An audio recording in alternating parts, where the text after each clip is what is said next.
Hello, everyone. I'm going to go over slope of a line. Slope is a rate of change. It describes how fast a line rises or falls. Here we have the equation of a line y equals mx plus b. M is the slope.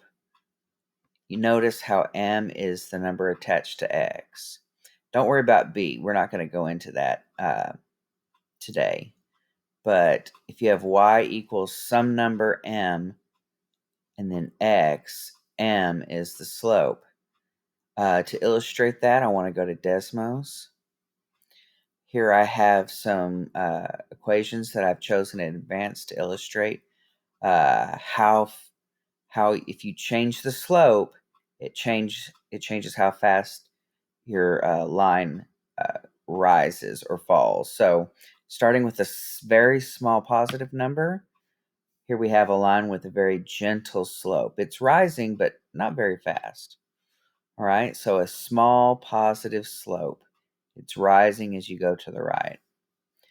Increasing the slope yields steeper and steeper lines. So the bigger the slope, the faster it rises, if it's positive. All right, now looking at negative, we start with the negative 0.1. And here we see there is a gentle negative slope. It's falling, but not very fast. You change that to negative 0.5x, and we begin to decline even faster. The slope is even steeper. Negative 1x and then negative 5x. You can tell that the lines begin to decline ever so faster. And then finally, y equals 0x.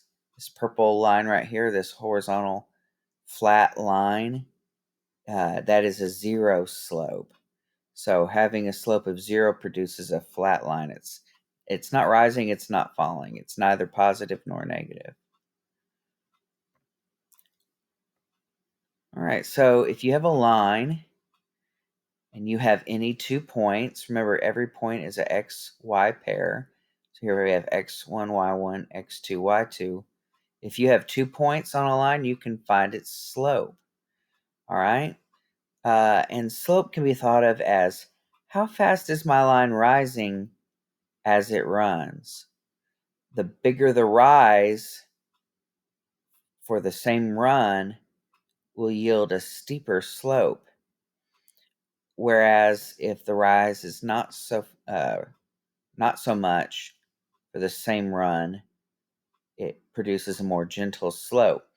So slope is the ratio, slope is the fraction of rise over run. Remember, ratio is a fraction. Now, without going into all the math, just take my word for it that rise is y2. Remember, y2 is from the second point minus y1 being from the first point. And this is described as delta x. You might think this is a triangle. Well, it is a triangle, but what it really stands for is the Greek letter delta. So that's the change or the difference in the y's. So y2 minus y1 is delta y. And then the run is x2 minus x1 or delta x. And this is the very important slope formula that you're going to be using. All right. So how many different manifestations of slope do we have? We have positive slope, and the line is going in the positive direction. It's climbing. And some random example, a random positive number is 7. All right, so y equals 7x. If you graphed it, would yield a positive slope. Now, negative looks like this. Here we have a slope of negative 2. Again, just a random negative number. Slope of 0 looks like this, and we'll have an equation that has a slope of 0, so 0x. And then one curious case is undefined that produces vertical lines, vertical lines have a slope of undefined, and their equation won't even have y in it. It'll be x equals any number. All right, so let's practice. Oh, before I forget, these are the different representations that you can extract slope from, representations of lines. So a line might be expressed as a table. You can get your slope from a table. Between any 2 points, there's a straight line, so 2 points can yield a line. You can find the slope. And of course, it can be graphed, as we saw in Desmos earlier. Or you can be given equations. Here's two big types of equations that you might come across. All right, so we're going to practice. First, we're going to start with tables. So here we have our slope formula, y2 minus y1 over x2 minus x1.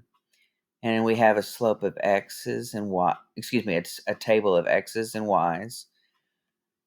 And it really doesn't matter which points you pick. Any 2 points you'll be able to derive the slope. I picked points that had 0 in them, but you certainly could pick other points. But you want to label them x1, y1, x2, y2. So taking these 4 numbers, I plug them into our formula here. y2 is 3, minus is part of the formula. 0 is y1. x2 is 0, minus is part of the formula. Negative 4 is x1.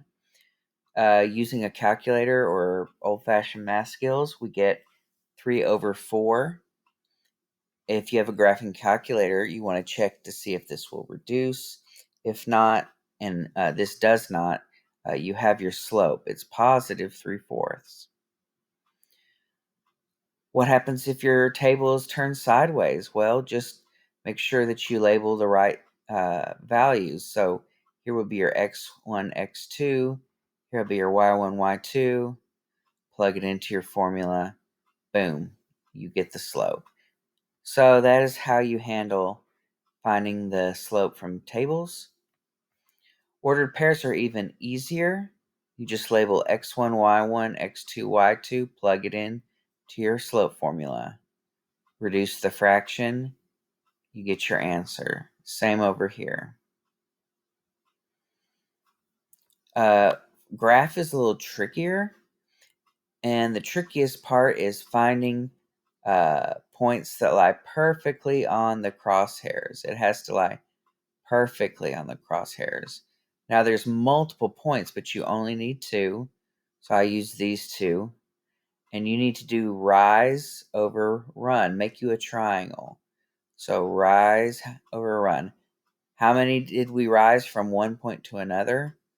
Up positive 2. And to the right positive 1. Well, rise over run is 2 over 1. Again, I went up positive 2 and to the right positive 1. Now, could I have gone this way? Could I go down and to the left? Sure. Down is negative 2. To the left is negative 1. But a negative divided by a negative is a positive. So we're back at positive 2.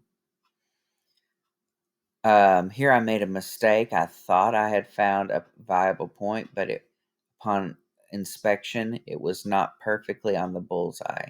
So this was not a valid point to use. You need them perfectly on the bullseye. So I went down 6, that's negative 6, to the right positive 5, giving me negative 6 over 5, which won't reduce.